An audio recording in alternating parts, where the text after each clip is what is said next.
آزمائش کے لیے، کامیاب ہونے کے لیے احسن عمل ہی مطلوب ہے۔ اللہ تبارک تعالیٰ نے زیادہ عمل کو نہیں کہا کہ اکثر عمل کرنے والا کون ہے، کثیر تعداد میں عمل کرنے والا کون ہے، بلکہ یہ کہا کہ ہم آزمائیں گے کہ کون اچھا عمل کرنے والا ہے۔ اچھا عمل کہتے کسے ہیں؟ اچھا عمل اس عمل کو کہتے ہیں کہ یعنی وہ اللہ کا حکم جو حضور اکرم صلی اللہ علیہ وسلم کے طریقے کے مطابق ہو، جس عمل کو انجام دیا جائے حضور اکرم صلی اللہ علیہ وسلم کے بتائے ہوئے طریقے کے مطابق، وہ عمل احسن عمل کہلاتا ہے۔ یعنی وہ زندگی جو اللہ کے حکموں کے مطابق گزر رہی ہو اور حضور اکرم صلی اللہ علیہ وسلم کی سنتوں کے مطابق گزر رہی ہو، اسی عمل کو اللہ تبارک تعالیٰ احسن عمل کہتے ہیں۔ جس عمل میں اللہ کے نبی علیہ السلام کی سنتوں کا لحاظ رکھا جائے کہ اس عمل کو اللہ کے نبی علیہ السلام نے کس انداز میں پورا کیا۔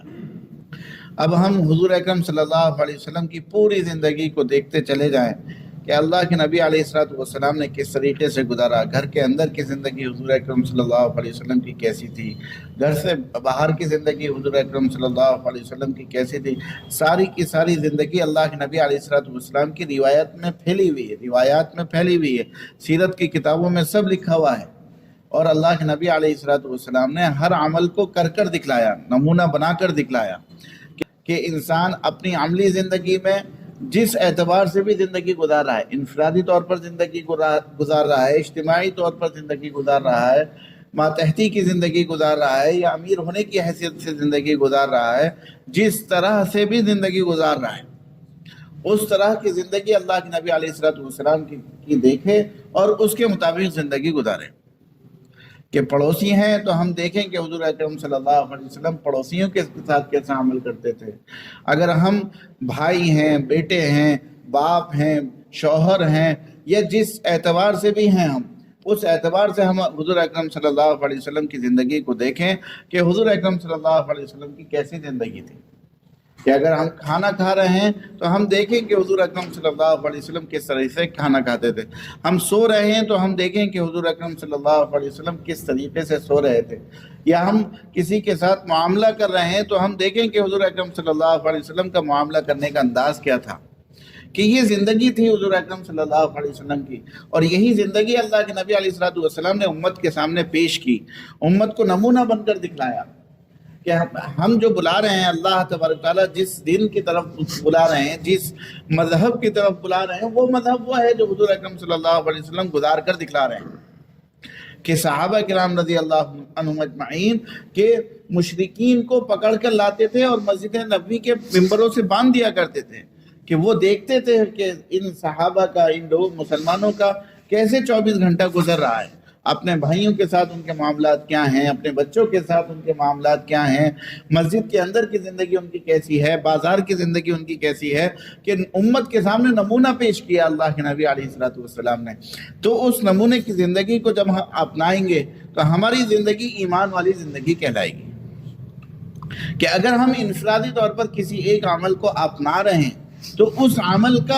کے اپنانے کا ہمیں ثواب تو ملے گا، لیکن ہم کما حقہ ایمان والے نہیں کہلائیں گے، کما حقہ مسلمان نہیں کہلائیں گے۔ مسلمان وہی ہے جو معاملات کے اعتبار سے بھی حضور اکرم صلی اللہ علیہ وسلم کے دین کو اپنائے، عبادات کے اعتبار سے بھی حضور اکرم صلی اللہ علیہ وسلم کے دین کو اپنائے، معاشرت کے اعتبار سے بھی حضور اکرم صلی اللہ علیہ وسلم کے دین کو اپنائے، اخلاقیات کے اعتبار سے بھی حضور اکرم صلی اللہ علیہ وسلم کے دین کو اپنائے۔ یعنی دنیا کے ہر شعبے میں جو اسلام شعبے ہیں، ہر شعبے میں حضور اکرم صلی اللہ علیہ وسلم کے طریقے کے مطابق چلے گا، وہ مسلمان کہلائے گا، وہ ایمان والا کہلائے گا۔ کہ اگر کوئی شخص کسی کلاس سے دوسری کلاس میں جانا چاہتا ہے، پاس ہونا چاہتا ہے، تو اسے سارے سبجیکٹ میں پاس ہونا پڑتا ہے، سارے مضامین میں پاس ہونا پڑتا ہے۔ کہ اگر وہ کسی مضمون میں فیل ہو جاتا ہے تو وہ اسی کلاس میں رہ جاتا ہے، چاہے اس کے ایک مضمون میں کتنے ہی اچھے نمبر آئے ہیں۔ تو ایسے ہی ہمیں بھی جو ہے کامیاب ہونا ہے، ہمیں آخرت میں جو ہے جنت میں پہنچنا ہے، تو ہمیں حضور اکرم صلی اللہ علیہ وسلم کے بتائے ہوئے ہر طریقے کو اپنانا ہوگا۔ کہ حضور اکرم صلی اللہ علیہ وسلم کے طریقے ہماری زندگی میں کیسے آئیں گے، ان کی طرح زندگی گزارنے والے ہم کیسے بنیں گے، کہ ہمیں جو ہے اس کو اپنے اندر لانے کی کوشش کرنی ہے۔ کہ فضائل کے حلقے میں بیٹھ کر ان اعمال کو سننا ہے جو اعمال حضور اکرم صلی اللہ علیہ وسلم کیا کرتے تھے، اور اپنے مخصوص حلقوں میں بیٹھ کر عموم میں پھیل کر اس اعمال کی دعوت دینی ہے کہ ہم کیسے حضور اکرم صلی اللہ، جتنے ہم دعوت دیں گے تو دعوت کا اثر سامنے والے کے اوپر ہو یا نہ ہو، لیکن اپنے کہنے والے کے اوپر ضرور ہوتا ہے، اس کے کہنے والے کے اوپر ضرور ہوتا ہے، اور اس کی وجہ سے ہم دوسرے عمل سے متاثر نہیں ہوں گے، دوسرے کے عمل سے متاثر نہیں ہوں گے۔ ہم دوسرے کے عمل کی طرف کیوں جا رہے ہیں؟ دوسری زندگی کی طرف ہم کیوں جا رہے ہیں؟ حضور کی زندگی کی طرف ہم کیوں نہیں آ رہے؟ اس لیے نہیں آ رہے کہ ہم نے دوسروں کو حضور کی زندگی کی طرف بلانا چھوڑ دیا، جس کی وجہ سے ہم دوسرے کی زندگی سے متاثر ہونے لگے،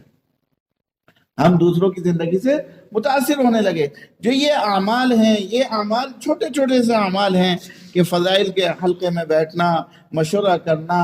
آپس میں ملاقاتیں کر کر ایمان کی دعوت دینا، نماز کی دعوت دینا، اکرام کی دعوت دینا، علم کی دعوت دینا، اخلاص کی دعوت دینا، یہ سب چیزیں کائے کے لیے اللہ کے راستے میں نکلنے کی دعوت دینا، کہ یہ سب چیزیں کائے کے لیے کہ یہ ہم اپنا آپس میں مذاکرہ کرتے ہیں۔ وَذَكِّرْ فَإِنَّ الذِّكْرَىٰ تَنفَعُ الْمُؤْمِنِينَ، کہ نصیحت کرنا ایمان والوں کو نفع دیتا ہے، کہ اس کے ذریعے سے ایک دوسرے کا ایمان مضبوط ہوتا ہے۔ جب ایمان مضبوط ہوتا ہے تو دین پر چلنا آسان ہوتا ہے، اور جب دین پر چلا جاتا ہے، دین پر چلنا آسان ہوتا ہے، تو پھر انسان دوسرے کی زندگی سے متاثر نہیں ہوتا، پھر انسان دوسرے کی زندگی سے متاثر نہیں ہوتا کہ فلاں نے یہ عمل اپنا لیا تو میں بھی اپنا لوں گا تو اچھا ہو جاؤں گا،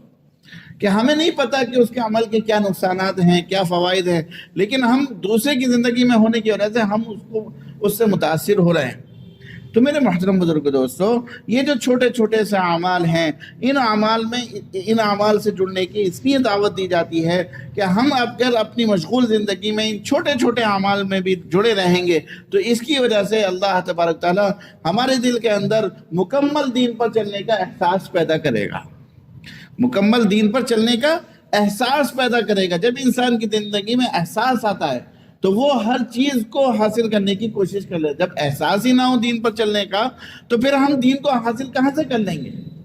ہم کیسے معلوم کریں گے کہ حضور کا طریقہ کیا تھا، حضور کی سنتیں کیا تھیں، اللہ کے احکامات کیا ہیں؟ کہ ہم معاملات کر رہے ہیں لیکن ہمیں نہیں پتا کیا جائز ہے کیا حرام ہے، کیونکہ ہمیں دین پر چلنے کا احساس نہیں ہے۔ جب ہمیں دین پر چلنے کا احساس ہوگا تو پھر جو ہم عمل کرنے والے ہوں گے اس عمل کے بارے میں ہم تحقیق کریں گے کہ یہ عمل جائز ہے یا ناجائز ہے،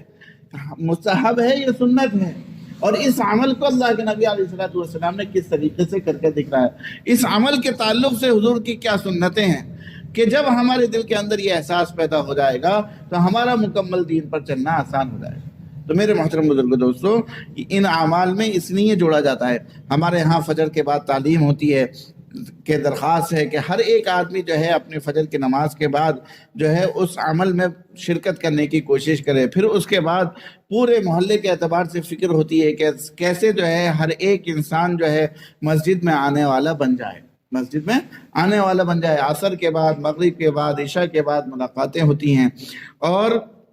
اپنے گھر پہ تعلیم ہوتی ہے کہ جیسے ہماری زندگی میں دین کا آنا ضروری ہے، ایسے ہی ہماری ماں بہن کی زندگی میں بھی دین کا آنا ضروری ہے، ماں بیٹی کی زندگی میں بھی دین کا آنا ضروری ہے، کہ اس کی ذمہ داری کس کے اوپر ہے؟ اس کی ذمہ داری بھی ہمارے ہی اوپر ہے۔ جیسا ہمارے اوپر یہ ذمہ داری ہے کہ ہم مکمل دین پر چلیں، مکمل دین کو حاصل کر کر مکمل دین پر چلنے والے بنیں، اسی طریقے سے ہمارے اوپر یہ بھی ذمہ داری ہے کہ ہمارے گھر والے بھی مکمل دین کو حاصل کر کے مکمل دین پر چلنے والے بنیں۔ تو اس کے لیے اپنے گھروں پر بھی تعلیم کو زندہ کریں۔ یہی تعلیم ہم، اللہ کا شکر ہے کہ پڑھے لکھے ہیں، جس زبان میں بھی پڑھے لکھے ہیں اس زبان کے اعتبار سے اس کی تعلیم شروع کریں، اور اگر اللہ نہ کرے کوئی ایسا ہے کہ جس کے پڑھا لکھا نہیں ہے تو جو یہاں پر بیٹھ کر سنے ان باتوں کو جا کر اپنے گھر پر بتلائے کہ ہم جو ہے آج یہ سن کر آئے، آج ہم نے اس عمل کے فضائل کو سنا، آج ہم نے نماز کے چھوڑنے کی وعید کو سنا، تو وہ وعید، وہ فضائل ہم اپنے گھر پر جا کر سنائیں۔ تو جب ہم سنائیں گے، مستقل محنت کریں گے تو ہمارے گھر کا ماحول بھی نورانی بنے گا۔ جب گھر کا ماحول نورانی ہوتا ہے تو ہر ایک کا دین پر چلنا آسان ہو جاتا ہے، ہر ایک کے لیے نماز پڑھنا آسان ہو جائے گا، ہر ایک کے لیے تلاوت کرنا آسان ہو جائے گا۔